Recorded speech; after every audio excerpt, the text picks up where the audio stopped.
A história que eu vou contar agora aconteceu há muito, mas muito tempo. No tempo em que o homem fazia certos tratos com coisa ruim. Ele mesmo, o demônio. Eles faziam esses tratos com 3 objetivos principais. O primeiro era de ser muito rico, o segundo, de ter uma vida longa e o terceiro, de ser respeitado por todos que morassem naquela comunidade. O sujeito que fazia os tais tratos até conseguia vida longa, conseguia dinheiro, conseguia ser respeitado.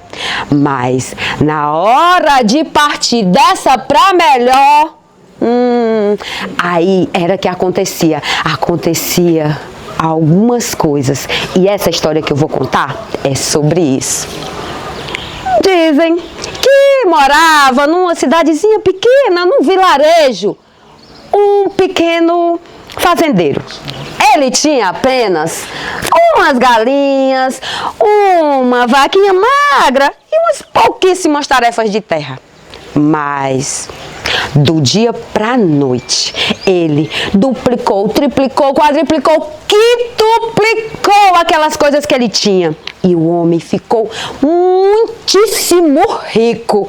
E as boas línguas daquele lugar começaram a comentar que das duas uma, ou ele tinha conseguido arrumar uma botija, fato que acontecia muito naquele tempo, ou então que ele tinha mesmo era vendido a alma pro demônio. Eu não sei, só sei que o homem ficou rico e era respeitado por todos. Mas vocês sabem, né? O tempo passou e ele viveu muito tempo. Já estava velhinho quando aconteceu algo. Porque vocês sabem, né? Que nas histórias, como na vida, sempre tem um dia que tudo muda. E aquele homem começou a sofrer de um mal. Era um mal que todo mundo começou a perceber. Ele começou a sofrer com os tais pesadelos. Passava o dia bem, passava o dia tranquilo, mas era só o sol derriar no poente para o homem começar a ficar com medo.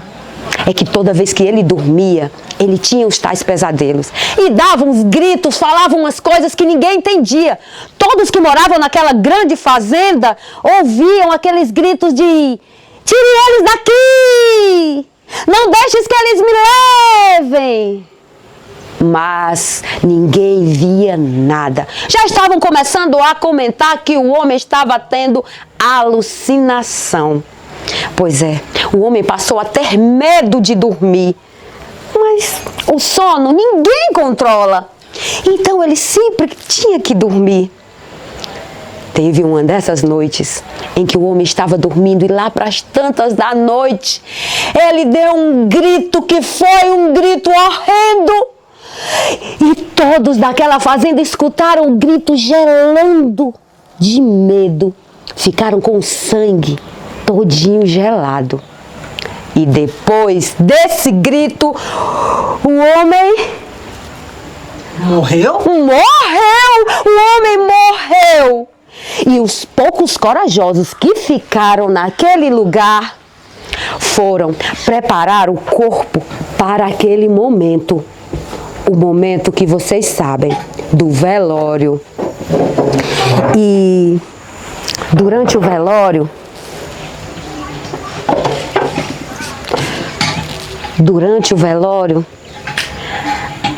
algo muito estranho começou a acontecer. É que enquanto as rezadeiras faziam suas orações e o corpo ali estirado, começou a vir um vento fininho da janela e esse vento entrava e apagava as velas. E aquelas rezadeiras rezavam e diziam aquelas orações.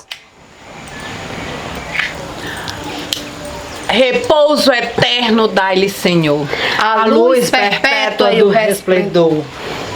Repouso eterno dai-lhe, Senhor. a luz perpétua do resplendor. Repouso eterno dai-lhe, Senhor, a luz perpétua do resplendor. Mas não adiantava. O vento fininho vinha de novo da janela e apagava de novo aquelas velas. Foi daí que veio. Aconteceu algo mais estranho ainda.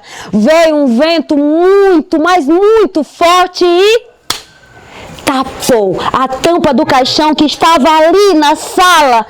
E então, como se fosse uma força que ninguém via, que ninguém sabia de onde vinha, arrastou o caixão que estava em cima dos cavaletes, subindo o telhado afora.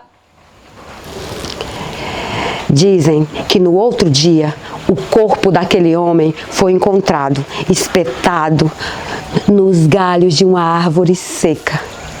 E todos que estavam ali e presenciaram aquele fato tiveram certeza que a riqueza daquele homem não tinha sido de forma natural. Eu não sei, só sei que foi assim.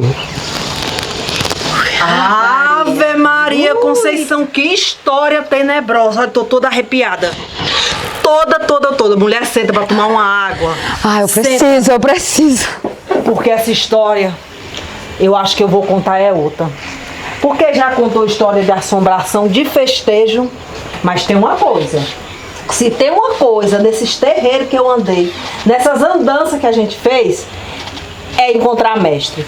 Mas todos os mestres, não tem um único que não seja devoto de meu padre Cícero. Mestre Naninha. Mestre Ali. Devota. E a mestre Severina? E Severina? Severina, devota também. E Joaninha? Devota. Então é de devoção que agora eu peço vocês que escute essa história.